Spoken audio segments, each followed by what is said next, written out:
let me show you how to make the most incredible homemade nut and seed granola. I'm using walnuts, pumpkin seeds, cashews, and Brazil nuts. So I start off by chopping my nuts as finely as possible before adding them all to the same bowl. Then I go in and add some shelled hemp seeds and grated coconut. Then I add my ceylon cinnamon, a dash of salt, quarter cup of coconut oil, and a quarter cup of maple syrup, and mix well. I decided to add some allspice to my recipe, but that's completely optional.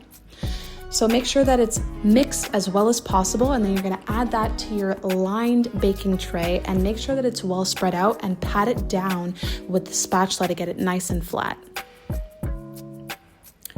I like to bake mine for about 25 minutes in total, so I'll do 15 minutes in the oven, then I'll pull it out and toss it about, pat it back down, and then put it in for an additional 10 minutes. If you want even more of a crispier texture, you can do it for longer. That's entirely up to you.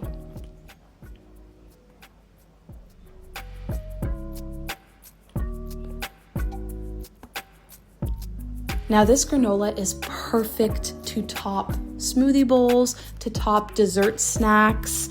My amaranth porridge, I like to put it on top of that as well. It's the perfect amount of sweetness and crunch, and that salt also adds a little bit of that sweet and salty texture. So I really hope you enjoy this recipe. Try it out. Let me know what you think in the comments below, and enjoy your homemade seed and nut granola.